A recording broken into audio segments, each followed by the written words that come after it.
today's Appealing to Bookstores webinar, we're going to be talking about how authors can get their book onto store shelves and also how to plan a successful store-hosted event.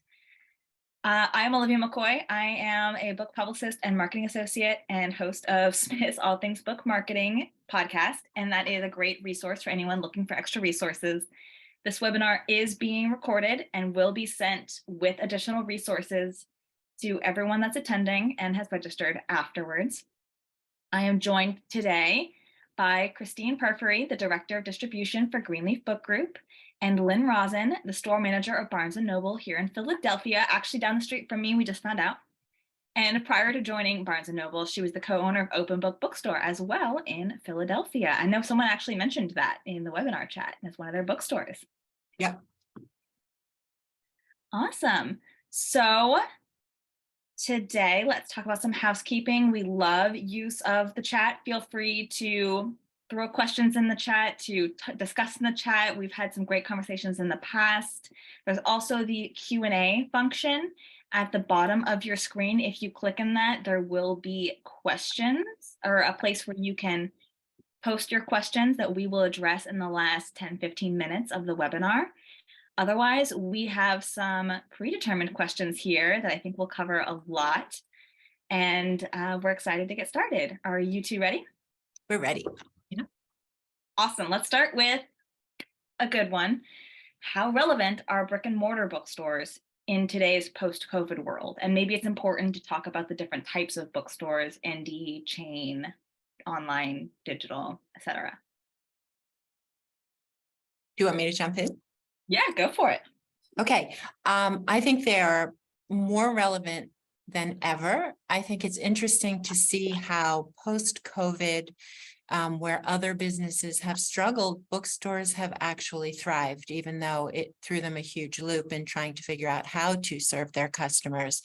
And I think that the function of a bookstore as a place where community gets together is more important than ever. And I have seen this in my store. I have gone up to customers and said, "Hi, can I help you?" And they say, "Oh, I am just so happy to be back in a bookstore." Yeah, that's what I was going to say too. There's really been a resurgence, I feel like, after lockdown, of everybody being sequestered in their houses and then be like, "Oh my gosh, I can finally go out again." And a lot of people want to go out to a bookstore, which is really great, and touch and feel and the books and see the new stuff coming out. I kind of mentioned before we started, but we have a new bookstore here in Austin. We've actually had 2 new indie bookstores open in the last year. So I think that's just a testament that bookstores are thriving, which is great. Yeah, I agree. Absolutely. So the different types of bookstores and which should authors focus their efforts on. So I know I mentioned a few options before: bookshop.org, indie stores, chain stores, Barnes & Noble, etc. What are the different types? Yeah, sorry, go ahead. Go ahead, Kristine. No, you're fine. I was say, from a publishing standpoint, obviously the goal is to sell books, and the goal is. Oh no, did she freeze? She did. Well, I'll talk until she comes back. How does that sound? Sounds good. Sounds good. I think there are lots of, obviously lots of places where books are sold, starting from independent bookstores to chains to Costco, which is a huge force in book selling, and Target has become more relevant. Okay, Kristine, you're back. I was vamping for you. Froze on my end. Sorry about that. Continue with what you were saying, Lynn, so I can listen. Well, I think I'm probably going to say the same thing that you were about to say, which is a really smart thing to do, is to start local and start with the store that you know and the store that has a reason to support you because you are a part of their community. Absolutely. Yeah. Like I said, authors, they want to be everywhere, which is great, but it makes the most sense to hone in on your audience where they're going to be coming to look for your book, whether that is, locally or where maybe your genre sells best. Sometimes, certain stores do better with certain genres. So it doesn't make sense to be everywhere. You want to be where your audience is going to be looking for your book and where you're creating that demand for them. And that's a really good idea. And you can always take a little time, do a little research to get to know the personality of the bookstore, because I do think that bookstores have personalities. And you can even start with their website to see, because I think Kristine raises a great point, like find out if they're good in your genre. Yeah. So then whose responsibility is it to reach out to bookstores? And this is kind of covering a few different ideas, reaching out to bookstores for events versus sales or stocking or promotion. Is it the publisher reaching out, like Kristine at Greenleaf, or is it the author individually reaching out? Yeah, it's a great question. And it's really a joint effort. It's not all one way or the other. The publisher definitely should be reaching out when you're published with a hybrid or traditional publisher. They should be stocking your book with the wholesalers, making sure it's available for retailers and stores to bring in. So it's really hitting the stores from that kind of that top-down perspective from corporate and making sure that they know about the book and have the stock available. But then it's also important for the author to reach out to make sure that they're, like Lynn said, talking to their local bookstores, making sure that they, their local audiences know that it's an upcoming publication so that they can kind of hit the stores from all fronts, really. Too much is better than not enough. You want people to know that your book is coming out. So it's really a responsibility kind of across the board. And then too, if you're working with a marketing consultant or a publicist, they kind of add into that joint effort as well with their promotions that they'll be doing too. Right. And I think every author is going to have a different experience depending on how involved their publisher may be able to be in the process. But even if in a best case scenario where your publisher assigns you a publicist, it's still good to educate yourself about the process so you understand what's happening, because it's never going to be good for you to just sit back and watch someone else do it. Absolutely. Yeah, that's usually never the best case when you're just sitting there kind of twiddling your thumbs waiting for something to happen. Definitely got to go out and educate yourself about the market and the industry and find out the best way to approach it. Right. And Olivia, didn't you say you have a book you like to recommend? I don't know if you have it with you today. Oh gosh, I don't have it with me. We can. And now that you've asked about it, it's completely. You completely forgot. It'll come back to you. There are many good books out there about the publishing process. You can find them at libraries and bookstores, and it's good to read one of them. But I did see a question in the chat, and without going too deep into the different types of printing and distribution, POD, print on demand titles, versus traditionally distributed titles, printed in bulk, that kind of thing. Is there a way to make that available? I'm thinking Ingram with my background knowledge. Kristine, can you discuss that real quick? Yeah, for print on demand books, that's a good point. So if you're set up with print on demand, there's kind of two outlets there. So you can be set up with Amazon and or Ingram. If you're only set up on Amazon, it's going to be very, very difficult for a bookstore to bring your book in. You're really kind of hurting yourself in that sense. So you want to really try to set up with both Amazon and Ingram, because Ingram is where the bookstores are going to pull the inventory from. So if you're set up with Ingram for POD, you can go into a bookstore, or maybe Lynn can better address this, how you like to hear from authors for POD books, but they know that if your book is with Ingram, then it'll be in their system, in the Barnes & Noble system, in the indie bookstore system, and they can order it that way. So really having those two outlets available is going to be your best bet. Right. And just to sort of reinforce what Kristine is saying, I think if Barnes & Noble is not buying a book directly from the publisher, then we're getting it through Ingram. And speaking as a former independent bookstore owner, and I do understand what Amazon offers to a self-published or an independent author in terms of accessibility to the market. Not disregarding that, but if you come into my independent bookstore and you are published by Amazon, and if you come into Barnes & Noble, we cannot stock your book. We cannot sell your book. So you have to realize you're kind of cutting yourself off from that market if you make the Amazon choice. I do think that Ingram Spark has a great program. Somebody asked about Lulu, and I don't know how Lulu books are distributed. That might mean that Lulu, if your book is published by Lulu, then that means distribution is all up to you. And Ingram is the largest trade book distributor existing right now. And Lynn, as a bookstore professional, do you prefer to hear from local authors or from the publisher team about stocking a book? I don't mind whom I hear from. As an independent bookstore, I had more direct contact with authors. since a lot of our buying is done through corporate in Barnes and Noble, I have less contact with publishers, than when I was buying directly from them. But it doesn't matter to me who the information is coming from. It matters more how it's presented. And I would like, and to speak to that, I would like it to be presented in a knowledgeable way. I'd like it to be presented by someone who knows what I need. Not, hi, I have a book, I think you should do an event for me. But here's why I think an event will work, and here's what I can do to support it. Or here's why I think your bookstore might be successful selling this book. And that's a great lead in to what makes a book or a pitch for a book appealing to bookstores. What are we presenting? What should be presented as far as information goes? What are you looking for? I'm looking for, there's a great organization called the Independent Book Publishers Association, and I went to a conference they had once. And do you know Kwame Alexander? He's a very successful, he writes young reader and picture books, and he's a poet. He's been on NPR. He started out in a self-published way and became mainstream and became a prize winner. And people said, how do we do what you did? And he said, for starters, your books have to look like their books. Okay. So that's where I'd start, because you can judge a book by its cover and by its font and its layout and its gutters. Fair. Go ahead, Kristine. I was just say, yeah, I was just going to agree with Lynn. Like, absolutely. I know we hate to say you shouldn't judge a book by its cover, but buyers are making such quick decisions, on books. They're viewing so many different books and so many different catalogs. They do make decisions based on the cover sometimes, and it have to be a quick decision. So it really does need to look professional, and that's a great point, Linda.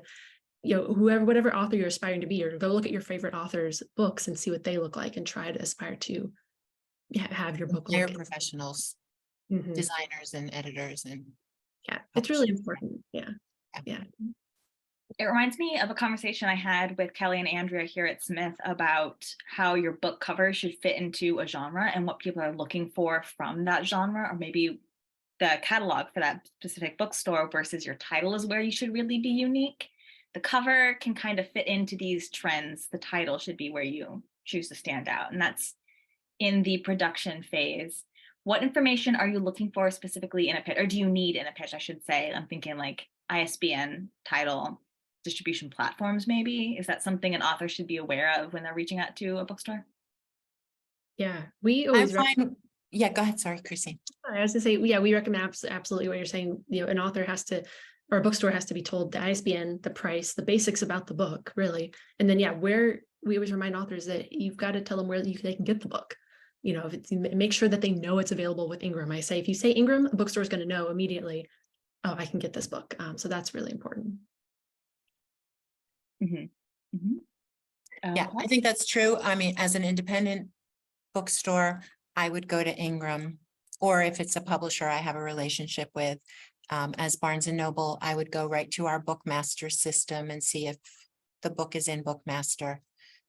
Which would then tell me if it's available directly from our warehouse or from Ingram. Yeah. And there is information on the Barnes & Noble website about how to write to the company to get your book onto Bookmaster. And that's something we can send around in our recap as well, as that link that you shared, Lynn, earlier with us. What about some different sales opportunities with bookstores? Consignment versus Ingram. I'm thinking this is more for independent bookstores specifically, or for print-on-demand authors. We have a consignment program at Barnes & Noble, and we have a new program of local purchasing, which gives us more freedom to work with local authors. Oh, okay. What does that look like? What's the difference? The difference is that we purchase the book directly from the author versus through a distributor. Is there a benefit for one or the other? I mean, it's easier if it comes through a distributor and comes through routine channels. So yeah, it's more paperwork to do consignment. So I need to have the incentive. And, for me, the incentive is, this is a local author I want to support. Okay. And then what can an author do to increase the likelihood that their book ends up being sold in bookstores? Kristine, I saw a comment about endorsements. Have you gotten any feedback from bookstores on how something like an endorsement or otherwise could affect whether or not they bring in the book? You know, endorsements are great to have. They definitely are, but they're usually more visible on the online book pages, more so than, when you're going to talk to a bookstore. Really, what catches, I think, someone's attention is when the endorsement is from a very well-known name. That's, want something that you can call out, and that might, pique somebody's interest.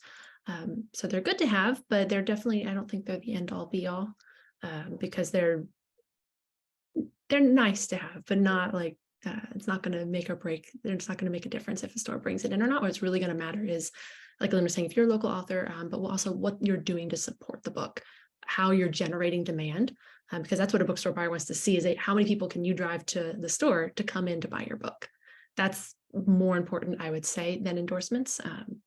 They're good to have for sure, and they look great on the book cover and on the online pages and on your website. But when you're talking to a bookstore specifically, it's more about what kind of demand you can generate and what PR and marketing you're doing to support the book.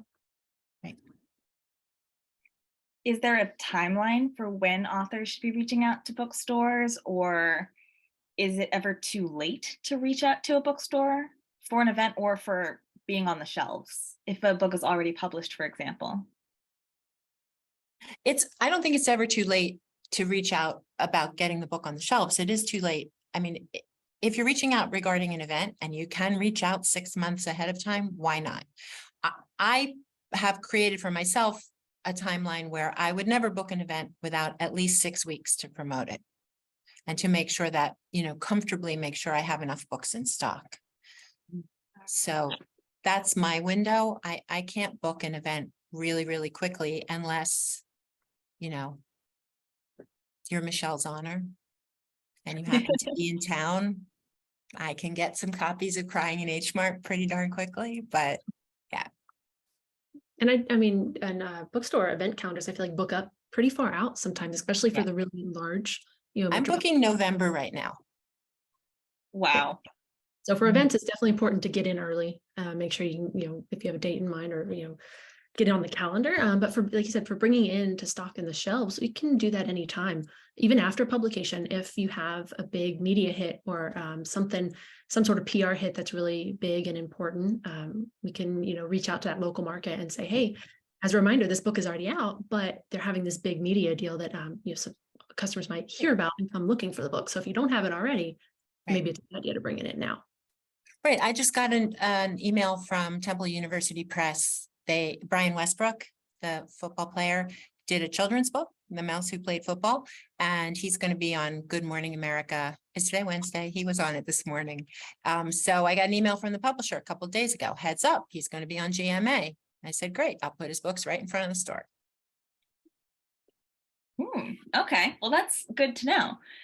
As far as working together for events, how can an author and a bookstore and maybe even the publisher, how does all of it come together to make a really successful event? And I guess I'm thinking about, lately there've been a lot of those tweets. I know we talked about it prior, about the authors that aren't having anyone attend the events. Was there something they could have done differently, or what would you say is the optimal way of working together for a successful event? And I'm putting you on the spot there. Are you putting me on the spot? I think that I have had this conversation many times recently. We just had the grand opening for our store. We had a number of authors come in and sit at tables and do signings and wait for people to show up. And it's a fact that that's probably not going to happen. So my feeling about events is that they should be an event. So for example, a true crime author came to us and said they wanted to do an event. Well, true crime is a category that sells well for us, but no one knows who this author is. So let me go invite 2 or 3 more true crime authors and let's have a panel about how you write true crime. Something that doesn't depend on name recognition of the author, right? But something that a true crime reader will attend because it sounds interesting. That's my approach. And I know a lot of authors work in partnerships. there are a lot of groups I know of. Locally, my friend Nomi Eve is part of a group of writers called Tall Poppies, and they all support each other and do events together. There's another group called the Liars Club that Kelly Simmons and John McGorn are in. It really works that way because, you know, they're bringing some marketing muscle to the event. Yeah. I've heard also mentioning your network in the area and how many people you could bring to an event. Friends and family can also be appealing. And then promotion should be everyone's responsibility. Should be joint, I think, right? I mean, you know, depending, Mhm. the author is promoting the event, of course, and then the store promotes however they normally do for events. But yeah, it's important, like you said, if we go back to kind of what we've been saying a lot this time, but if the author's local, they can bring in their local network, they can bring in their friends, their family to help create that demand, and hopefully then pull in some other people who maybe don't know them, but with that marketing and PR that they're doing around the event, hopefully pull in some others, but know that they have a base network where that they know can guarantee that they'll be there. Right. I can tell you two stories about some really successful events at Open Book Bookstore. One was a local author who was a customer of the store who came to me one day and said, "Oh, I'm writing a book," and then came to me a year later and said, "Oh, I'm publishing the book." And we had a party for her, and it was her launch party. Like, I want the launch party if I can have it, because that's when all the friends and family are going to see the book for the first time. We sold 90 copies of her book that night. It's one of the most successful events we ever had. Another event was an author who I will never forget her. Her name is Dana Bate, and she came into my store on a Monday morning because she knew it would be quiet. And she walked in with a big smile on her face and said, "Hi, I'm a local author, and I brought you a copy of my book." And I just felt that was the perfect approach because she didn't walk in and say, "I want something." And as it turned out, she wrote a novel that was about a food writer in London. So we decided to serve scones. And then we decided to have a scone baking contest and to invite a local Englishman and a local chef to be the judges. And aside from the fact that we then had to clean up scone crumbs from all over the store, that was one of our most successful. You wouldn't believe how many, like 13 people baked scones. It was amazing. That's awesome. You know, you wouldn't think of something like that being an option for bookstores. I feel like so many people are scared to pitch outside of the bring my book, sign it, sell it, read an excerpt maybe, but I love that you're bringing up all of this creativity, all this different approaches that authors can take. Yeah, there's a lot of room to be creative and just think about what's going to get people out of their houses and into the store. Kristine, do you see that book events impact sales on average? Yeah, they definitely do. Because otherwise, your book is out there on shelves, and you're hoping that somebody has heard about it and comes in to buy it, or you're hoping somebody stumbles across it in the bookstore.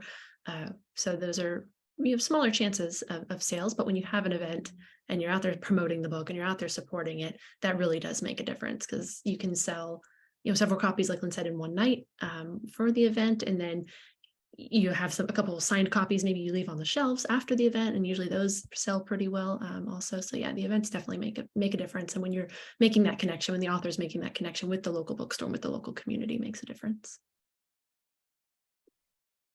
And this is a question that's not on our list of questions, but I saw it pop up in the chat, and I was curious, Kristine, about placements in bookstores and the different types, like a Christian bookstore or an airport bookstore specifically, or a university bookstore. So is there another channel getting into those bookstores, maybe that are more specific? There is, Ingram is definitely the largest book wholesaler and the place you really want to be for, like I said, Barnes & Noble and Indies, but the other specialty retailers usually have other outlets that they order from as well. There's other wholesale partners like Baker & Taylor and ReaderLink that you can also be a part of when you're working with a publisher or distributor that sell to those more unique stores. Like I think you mentioned universities typically sell from, or typically buy from Baker & Taylor, like libraries and universities order from them more often. Airports typically order from ReaderLink. And airports are really a whole different ballgame altogether, because a lot of that space, which people don't know, is typically paid promotional space. So it's not just you walk into an airport and say, "Hey, can you bring in my book?" There's a lot more that goes into that. The corporate buyers have to review the books, and then it's usually instead of paid promotional kind of marketing. space. When you see all those books on the tables out front, they didn't just get there by chance. So there is a lot of different outlets and a lot of different ways to get in with those different specialty stores.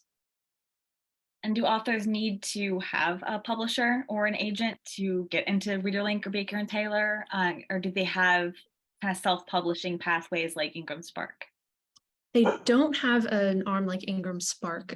So typically you do need a publisher or distributor to get into those more unique channels.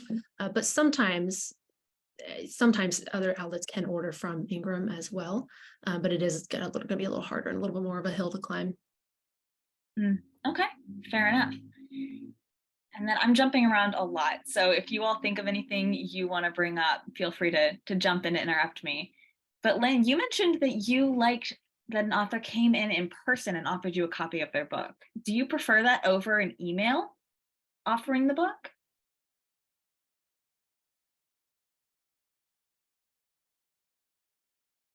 It's a really hard question because on the one hand, the author could show up at a time that's really inconvenient. But if the author just wants to pop in and seriously just take 2 minutes of my time, it's helpful to meet someone in person because then I can tell if they are what the publishers call mediagenic, you know, and if they're dynamic enough to do an event. Okay. Like an author who came into the store the other day. I don't know this person. I didn't meet this person. One of my cousins met them and they came up to the counter to say, I'm a local author and I would like to book. I want. And then they said, can I go stand claustrophobic? And I thought, okay, that does just not promise a great event. So you have to really think about how you're presenting yourself. So if you're not comfortable with that, maybe start with an email. But what's more important than that is to show that you understand what's involved in doing a successful event, which is doing outreach and having a social media platform, and be willing to also help spread the word about the event. And then in terms of the event itself, understanding what works. Like if you're going to do a reading, it should be brief, followed by a Q&A. You know, you don't want someone who's going to do a 15-minute reading. So to understand what works is good. And who is the best person to reach out to at a bookstore? Is it the manager, whoever's in charge, or the owner for indie bookstores? Yeah. Yes, I think so. Or just to find out who is the event planner. Event planner. Okay. And then what are some other ways to interact with bookstores, especially indie bookstores? For example, I'm thinking signing copies of the book, or are there other ways to interact with and engage with your local bookstore as an author? If you have a website, it would be nice if you put a link to your local bookstore on your website. If I go look on an author's website and at the bottom it has a link to Amazon, I might lose interest in supporting that author. It's nice if customers, you know, we are making an effort to have books by local authors, and I'm hoping that local authors will tell people, hey, go buy my book in that store. They have it. So you can send traffic to the store. You can always stop by and say, hi, I'm an author. I'm in town. Do you have my book? If so, I'd love to sign copies. That happens a lot. That's nice. If we have it. If we don't, it's a little embarrassing. Yeah, we always promote and tell our authors, you know, especially in your local area, go and stop by the store and just offer to sign the copies that they have on the shelves. That's a great way to start that relationship. And then kind of for the marketing thing, you know, if you have social media, which you should have a social media platform and a website, tag the local bookstore. If you see it in their shelves, take a picture, tag them. That's another great way. And like Lynn said, with the, I lost my train of thought now. I'll come back to it. I lost my train of thought. I love it when authors tag the store. Even when customers do it, it's really nice. I know I was reminded when you mentioned websites that in all of our website audits that we do at Smith, I always mention all the retailers, don't just put Amazon. I know that's where the bulk of sales happen. And Kristine, maybe you have a comment on where sales happen the most, and you can let you get to that in 1 second. Yeah. But I do always mention Amazon, Barnes & Noble, and bookshop.org as a minimum. Bookshop.org is now powered by IndieBound, so they're kind of one and the same. I also love when authors throw up shelf awareness or Goodreads, something like that. Well, Goodreads is owned by Amazon. Goodreads is done by Amazon. There's another one, Storygraph is becoming really big, and that's the indie response to Goodreads. So you can always join that one and put that on your website too. So it's really easy for readers to buy the book and then go and review the book from the same page. And you caught that. That was my thought, Olivia. You caught me. Yay, you got it. And that's what I was going to mention is the website. Make sure that you, like Lynn said, don't just have Amazon. You include it because they're important. They are, unfortunately, in today's world with book sales. They are where the majority of book sales happen. But include everyone that you can. Include Barnes & Noble. Include all of the links to Bookshop. Mention in your marketing too. Say my book is available. Go ask for it in your local store because that really helps too. Helps drive people to the stores and ask for it. That way they can support their local store and hopefully help the store show that there's demand because people are coming and looking for the book. So always mention everybody, not just Amazon. And you can, by the way, I know we've done a lot of emphasis on local, but you can go into any bookstore, wherever you are. Just go and say, hi, I wrote a book. Would you consider stocking it? Awesome. And I'm just seeing a question about libraries. I think libraries are really important. I'm sitting in a library right now. We need to do everything we can to support our libraries. And if you want your local library to have a copy of your book, maybe you want to donate one. Kristine, what do you think about libraries? I love that idea. Because there's so many books out there, and libraries only have, just like the bookstores, they have so limited shelf space. But if you go in and donate a copy and say, hey, here, why not try it out? Here's a free one. And then they might get interested in it. They might order more. Or I know at least I use our local library for ebooks a lot. But you can go on for ebooks and you can recommend that your library bring in an ebook if they don't already have it. So it's easy to do online. I do it all the time. If there's one like, I want to read this book and they don't have it, I just recommend it. And then usually you get a notification once they've brought it in, which is really cool.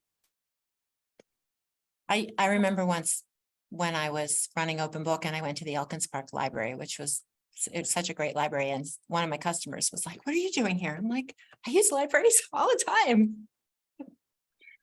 So there's not a big competition then between bookstores and libraries, but Kristine, you mentioned it's unfortunate that that Amazon is important. For those that maybe don't know all of the industry background drama, can you kind of explain the relationship between the different types of bookstores? Yeah, so it's Amazon. It's a hard line with Amazon because you have to work with them. Unfortunately, from a publishing standpoint, we have to work with them. But we want to make sure that everyone is covered and that the book is available everywhere because people do like the easeability with Amazon, going on, being able to order a book, have it delivered right to their doorstep.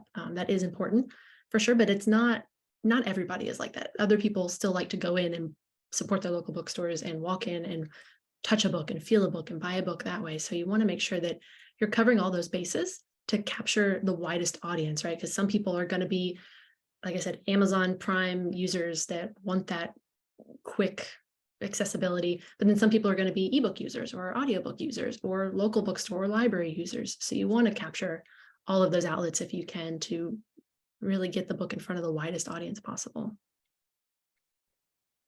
I do like to see a diversity in distribution options for authors, especially for publicity.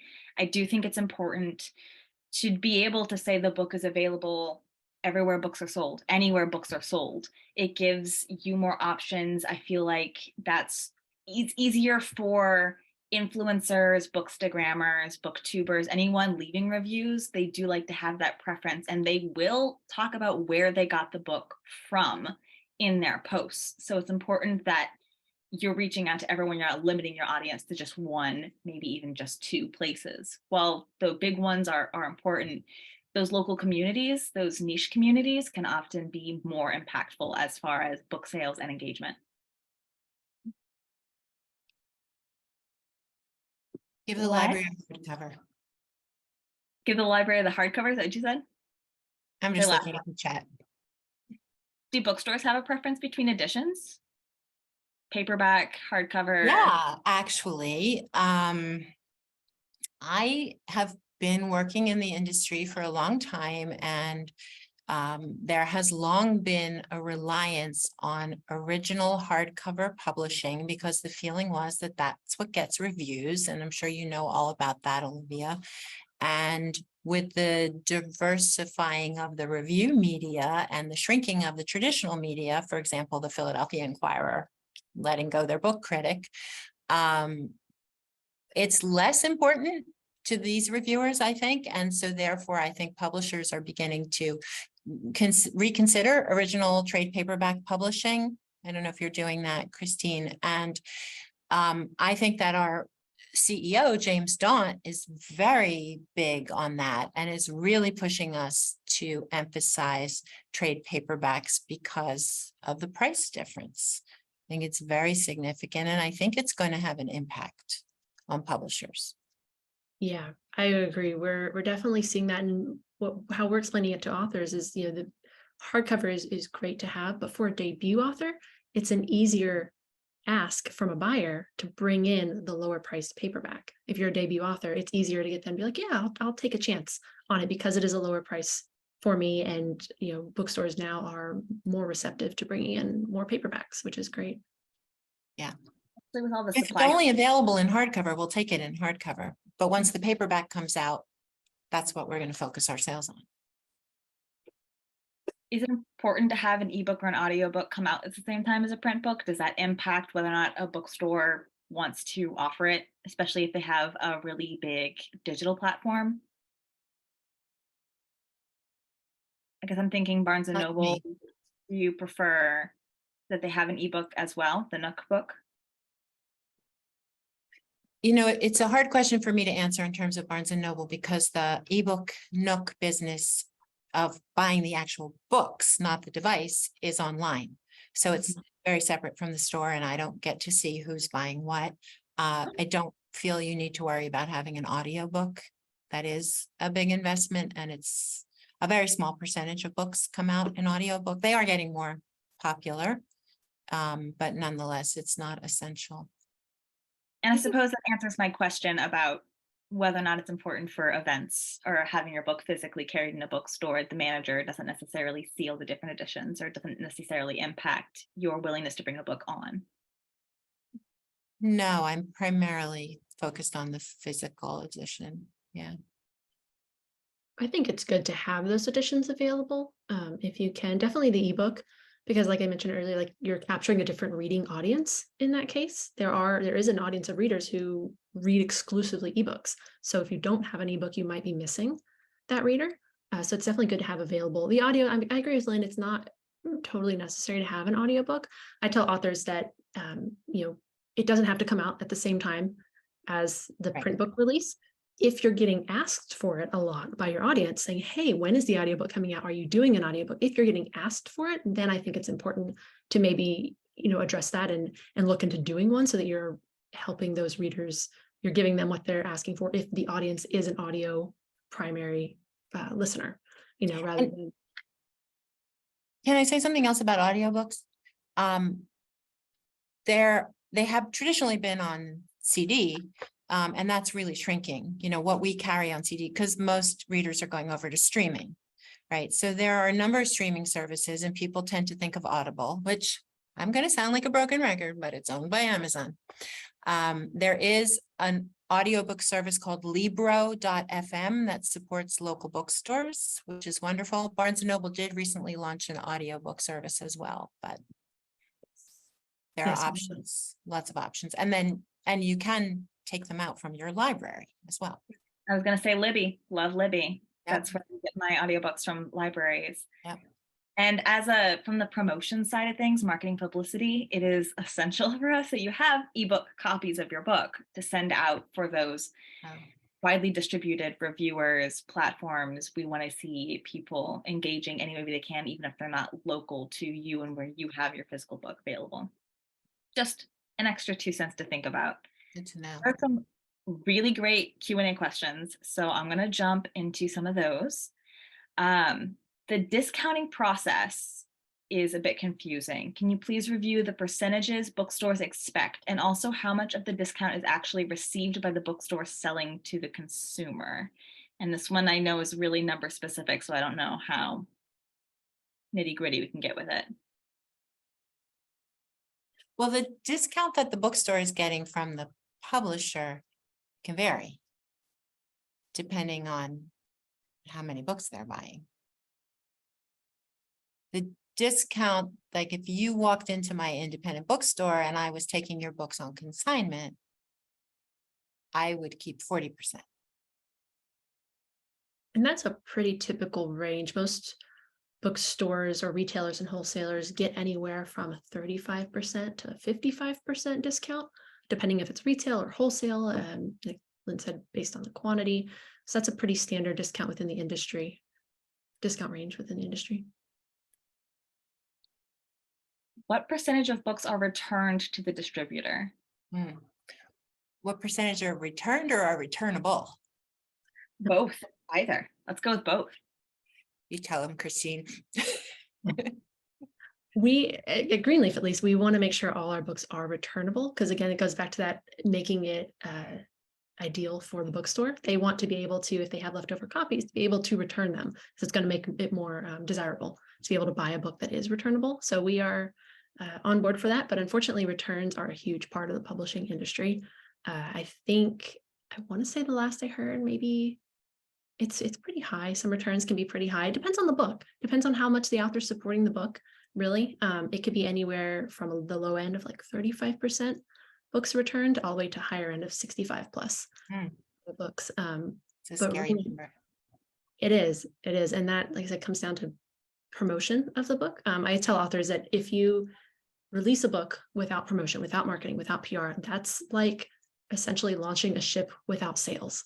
You're not, the boat's not going to go anywhere. No, it's not going to move. Really, the marketing and PR and all that are the sales for the ship, and they need to be there to help move you along. So if you don't have that, it's really hard. And then, like, you could get the book on a lot of bookshelves, but if people don't know about it, they're just going to get returned. It's a big problem in the industry. When I was an independent bookseller, the option of returns is so appealing until you realize how much the postage costs. And Barnes & Noble is really trying to cut back on returns, which is one reason for more conservative hardcover buying. Yeah, we're definitely seeing lower buys on the front end, which I know authors hate, but it's not a bad thing because then you are seeing hopefully less returns. That's the goal. Right. And and also within Barnes & Noble, the localization of buying enables us to replenish quickly. That's a good point, Lynn, because I think a lot of people who aren't in the industry maybe don't know that shift within Barnes & Noble, that it used to be so top down, used to be so corporate driven on what they bring in, but now, the local stores are giving more autonomy to decide what to bring in, which is, it's just really great. It is good. Hey, Olivia, can I jump on this question about finding a book publicist? Yeah, absolutely. Okay.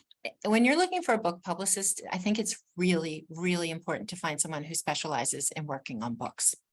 I got a call from a publicist the other day, and I'm not sure I can tell you exactly why, but the way she was talking to me, and she was coming on so strong, and it felt like such an unpleasant conversation.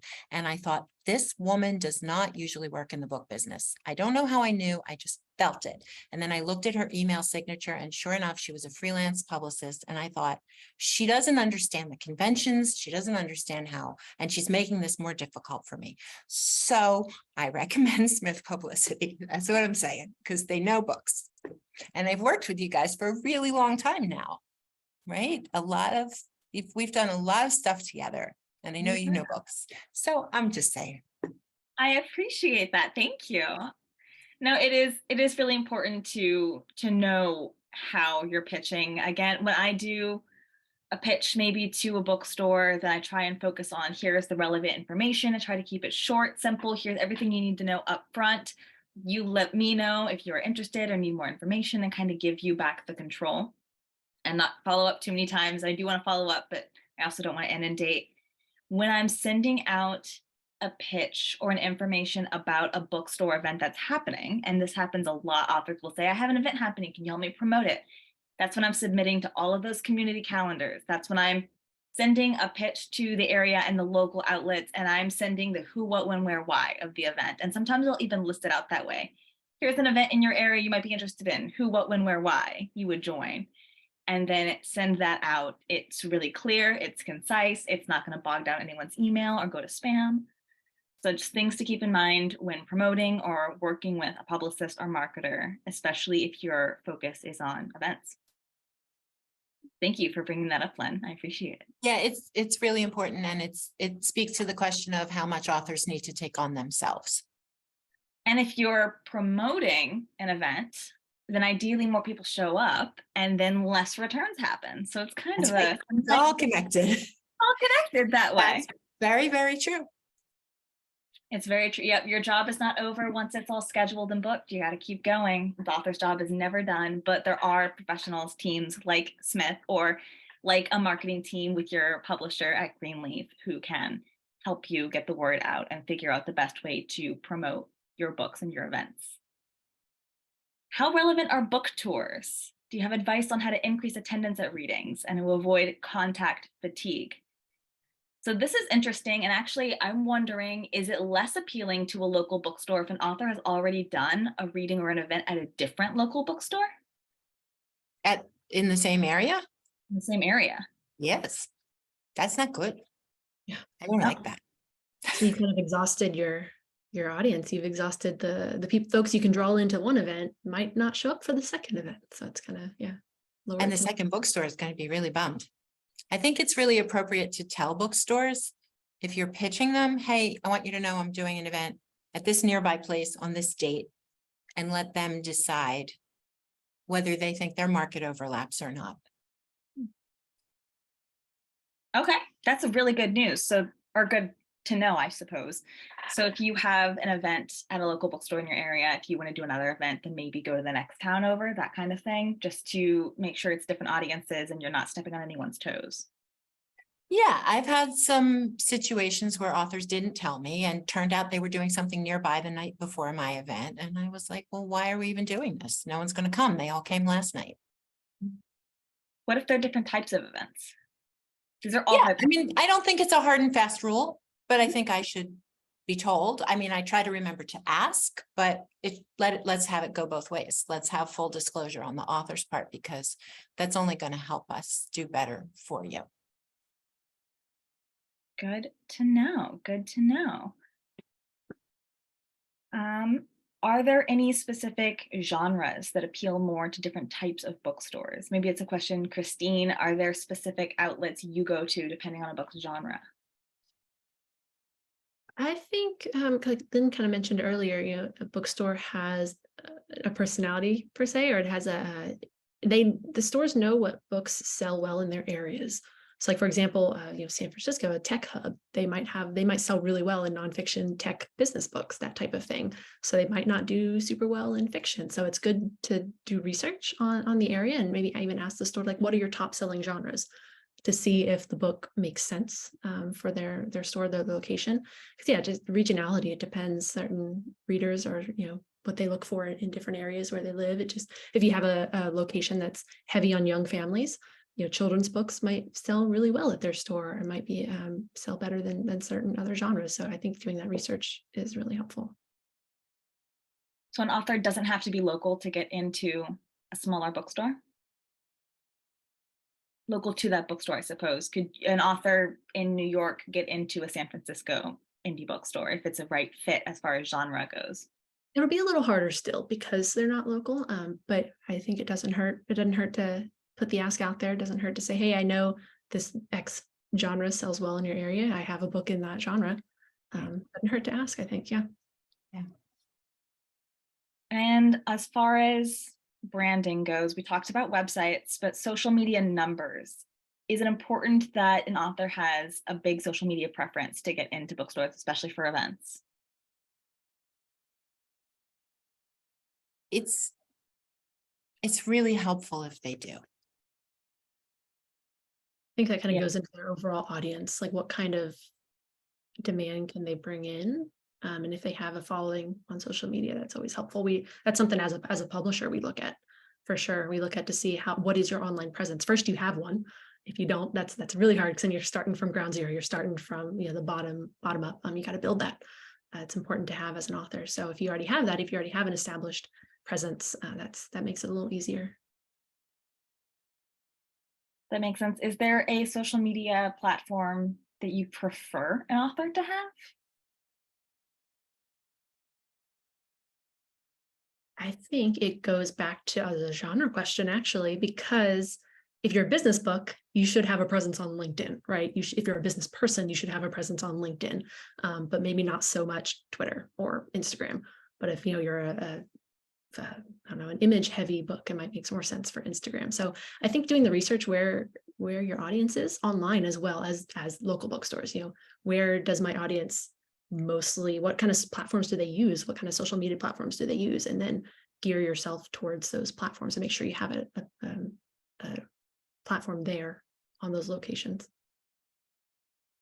I think if you ask which is the platform that at this moment is selling the most books, it would have to be TikTok. Yes. And that is the platform that publishers are chasing after, that has made a millionaire of Colleen Hoover and our wonderful local Madeline Miller. I spend most of my time on Instagram. And if you want to follow me on Lynn Reads a Book, that would be great. But TikTok is having a huge, huge influence right now. Mm-hmm. But, you have to be young and hip for TikTok. That's not true. I just did a podcast episode. Anyone can be on TikTok. There's an audience for everyone on TikTok. Check it out. All Things But Marketing Podcast. Just a short little plug there. All But I right. also think it's important social media. Take a look at what social media platforms the bookstore you're looking to host an event is on. Are they on Instagram? Are they on Twitter or Facebook or LinkedIn? Like, what's their biggest platform? And then follow them and start interacting too. I do think it is a little bit of a red flag, but a yellow flag. And Lynn, you can correct me if you're wrong. If an author isn't following you, but they're trying to host an event with you. Yeah, I guess it's another version of, if you walk in the store and you don't know anything about the store and you haven't looked at our website, that kind of thing. Like, do your research. Mm-hmm. Mm-hmm. Absolutely. I know I worked at a bookstore when I was getting my master's, and I handled a lot of their social media, and it would be a big thing if I saw an email, I'm a local author, here's my website with my Instagram handle, and I'd be like, oh, well, they're not following us. That's something I am aware of. That's because you're asking the store to support you as a local author. We'll support them as well. You want to. It's reciprocal. Mm-hmm. Absolutely. Are there any other resources you two think authors should check out? Anyone should check out if they're interested in? Well, you mentioned shelf awareness, right? Shelf awareness. Yep, that's a really great newsletter. Other PW has some great newsletters, Kirkus newsletters. I also love following specific author or publishing professional Substacks. I'll do a plug for Greenleaf here. We have a really robust learning center on our website, greenleafbookgroup.com. We have a huge learning center that we've worked really hard over the years to create as a resource for authors that not just Greenleaf authors that work with us, but other authors. You can always go there, and we have a lot of good articles about publishing in general, to kind of a resource, like let me say, to educate yourself about the industry. And we have a podcast as well called Published that you can listen to. We have a lot of great episodes, a lot of guests on there that we talk about all things publishing. So it's a good resource too. That sounds great. I remembered the book title, Lynn. It's Before and After the Book Deal by Courtney Mom. Who wrote it? Courtney Mom. Oh, okay. I could be pronouncing that wrong. It kind of covers the production from ideation all the way through promotion, but I actually read it when I was at Greenleaf. For those of you that don't know, I used to work at Greenleaf. We read it together as a group, and it was really good about getting into covering everything. It really covered everything. It was a really good FAQ for the first time author trying to figure out how to go traditional. maybe less helpful for some that are trying to go a different route other than traditional, because it does spend a lot of time talking about agents and getting picked up by a publisher, but it did have a really good promotion section. And that's something that any author, regardless of distribution and publisher, can take a look at and get some good knowledge from. I'm But- looking on my LinkedIn because there's another woman who writes a lot of really good publishing blogs, and I'm forgetting her first name is Jane. Why am I forgetting her name? It's probably like Rosen or something. Do you know her? I'll find it and I'll send it to you. She's really good. She is really good. And that's something that we also, Jane Friedman, everyone's in the chat. Jane. Thank you. Yeah. Thank you. I don't know why I couldn't remember that. Thank you, Jane Friedman. Look, everybody, there's like 10 people. I'm sorry I spaced. She's terrific. Follow her on LinkedIn. Awesome. Well, thank you everyone for joining us today. We will be sending a recap and the recording with all of our resources we mentioned in an email to everyone that is registered. Thank you both Kristine and Lynn for taking the time to talk to us today and educate us on this topic. Yeah, it's been fun. It was really fun. Thank you for including us. Of course. All right. I will catch you all next time. Okay. Bye-bye. Bye.